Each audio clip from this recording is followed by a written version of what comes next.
before you jump into this video and before you come for me, I want to clarify something very important. Of course, in order to create a new reality for yourself, in order to create a dream life, it is important to take practical steps for stabilizing your finances, getting a corporate job, starting a side hustle, having multiple streams of income, getting a proper education, and sometimes, like in my case, moving to a new country. But this is only a part of the package for creating a new reality for yourself. You might have heard that people who are prosperous, who have money, career, and fame are not always happy. And this happens because they forget about the second part of the package to creating a better reality for themselves. And this is a mindset work. And mindset work is not as simple as changing a habit, creating a vision board, or thinking positive. It can be ugly and nasty, and it is traumatic and painful sometimes. But also it establishes this profound, ultimate, and unshakable feeling of peace and calmness and happiness within you. The joy that the money doesn't always bring, and that will stay with you no matter what, even if you lost your fame, your job, or your money. This is why when we are changing reality for ourselves, when we are creating the life that we want to enjoy, all the material things are important, of course, and taking practical steps in order to achieve them are important. But if you don't have the second part of this package, that is mindset work, most likely, even if you get the first part, you will not be happy, fulfilled, and satisfied as much as you would be having both parts of the deal. So it's very important to realize and understand and appreciate both parts of the deal in order to change your reality. And now let's get into this video.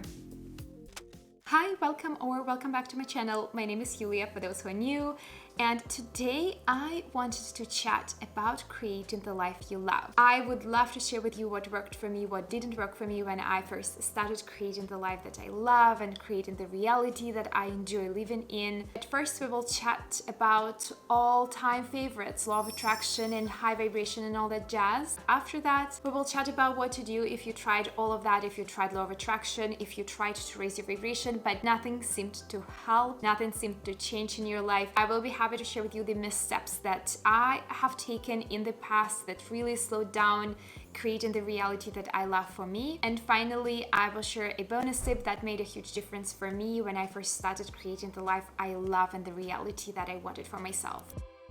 The most important aspect of creating the reality that you love is high vibrations. In our regular life, we humans are pretty much powered by thoughts, feelings, and emotions, and they have their own specific vibration. Our thoughts create feelings, and feelings in their own turn create more thoughts, and then more thoughts create more feelings, and thus it's a never-ending process. And most of us probably heard of the rules of law of attraction, that is being positive, thinking positive to attract positive things and outcomes into your life. However, when I'm trying to change something in my life, and maybe it's not a very popular opinion, but this is just something that works for me, I first and foremost focus on how I feel, because I need to feel positive in order to think positive. Only when I tried to feel more positive in the day-to-day life, I was able to start thinking in a more positive way. Our thoughts are next to impossible to control. They're just flashing by with the light speed, and sometimes it's even hard to identify what the heck I was thinking 5 seconds ago so that I feel like crap right now. But if we're working on our feelings and feeling positive about ourselves and about our lives, it is very hard to think negative. There are several steps that I implemented in my life and still implementing right now, because I'm still in the process of creating the life that I love. I constantly want to upgrade myself. I want to upgrade my life. I work on self-improvement a lot. And the first step for me to design the life that I love is to figure out what my life is about in the present moment. Our life is always about something, and in order for us to identify what our life is about, we need to understand what we are thinking and what we are feeling. Everything that we have right now, everything that our life is about, we created ourselves. And trying to pay attention to the feelings is something that really helped me identify what exactly I created in the past and why I created that. One of the good exercises is to have a journal, and every half hour or so sit down and quickly write what you feel in the given moment.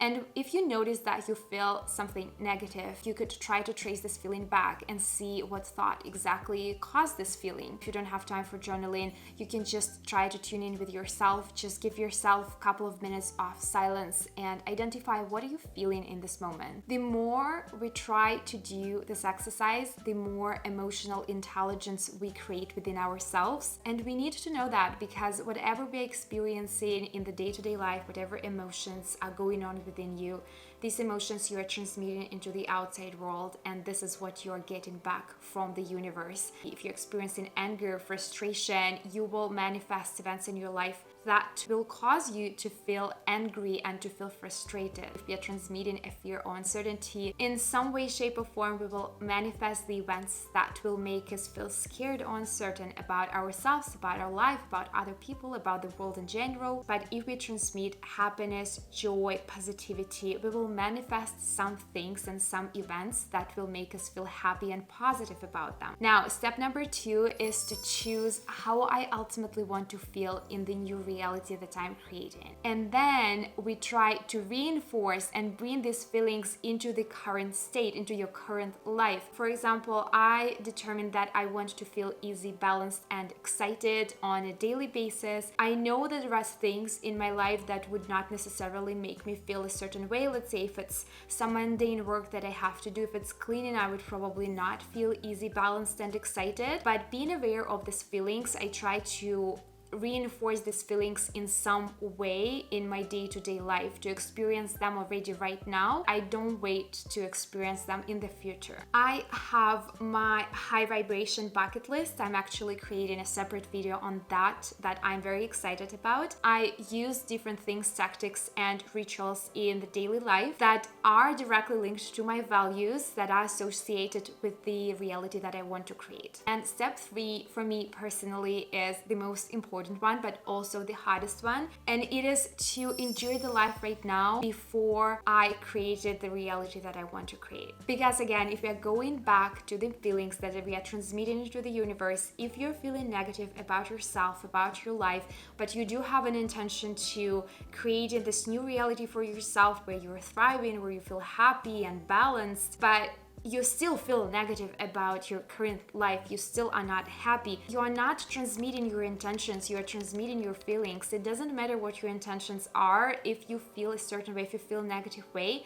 that's what you're gonna manifest, and that's what you're gonna attract into your life. That's why I try to be conscious on experiencing and reinforcing the feelings of happiness and gratitude about some of the things that I have in my life right now, and thus giving more reasons to the universe to send me more of the experiences, events, people that will make me feel grateful and happy.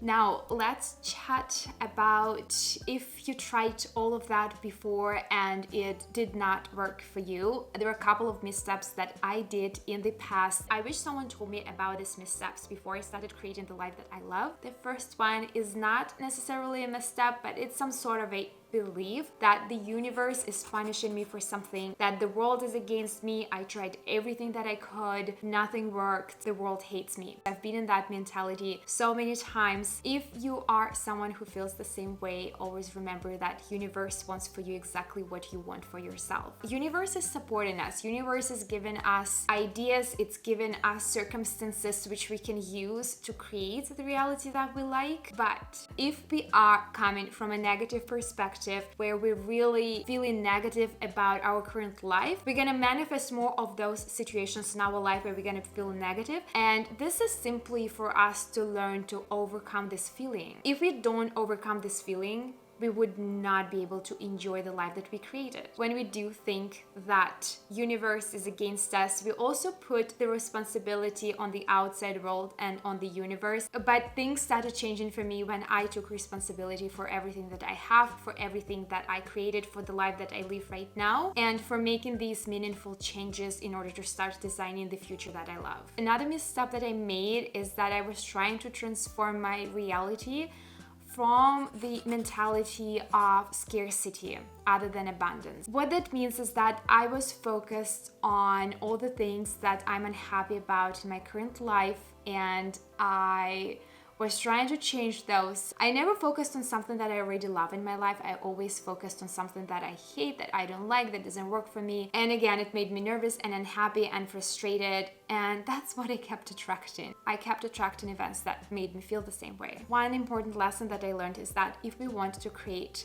something where we feel peaceful, calm, and balanced, we should come from the mentality and perspective of already feeling calm, peaceful, and balanced. We can't really achieve any meaningful results if we are coming from a mentality of overcoming the problem, because our life is not a problem. The way we do things, the way we experience things, the way we feel about ourselves and the world, this is a problem. And one of the things that really helped me recenter my attitude towards this is learning how to let go. And I do talk about letting go of the negative feelings and letting go of your doubts in one of the videos. I will link it down below and also above if you want to check how to let go, how to neutralize your negative feelings to create space for more positive ones. Another misstep that I did was that I kept focusing on the end goal. This may be not a popular opinion, but what worked for me is focusing on small steps each and every day other than imagining the big goal. Technically, when I am picturing the big goal and where I want to be, I start feeling angry and I start feeling frustrated because I want to be there faster. I want to achieve everything quicker, and it just doesn't work for me. When I focus on small steps, and for me, small steps are pretty much the feelings. When I focus on how I want to feel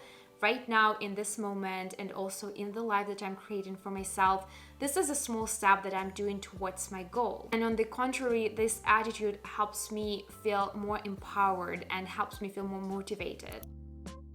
Now, I wanted to share a bonus tip that made such a big difference for me when I first started designing the life that I love. Again, this might be not super popular opinion, but for me, this is putting my wants before my intentions. Everyone is talking about intentions, and I'm not saying that you shouldn't focus on your intentions. I completely understand that intentions are very important. Intentions are usually is something that's linked to a specific step that you're undertaking. However, it's our want that creates a feeling that is associated with a goal, and technically any intention starts with a want. And if we skip the step of really wanting something, we miss this emotional component to our intention, and thus our intentions become less strong, less meaningful, and less long-lasting. Let me know if there are any other ways that you use to create the reality that you love. I'm always open to conversation. I'm always interested to learn what other people are using and what works for you guys. That's everything for today. Thank you so much for hanging out with me, and I'll see you soon. Bye.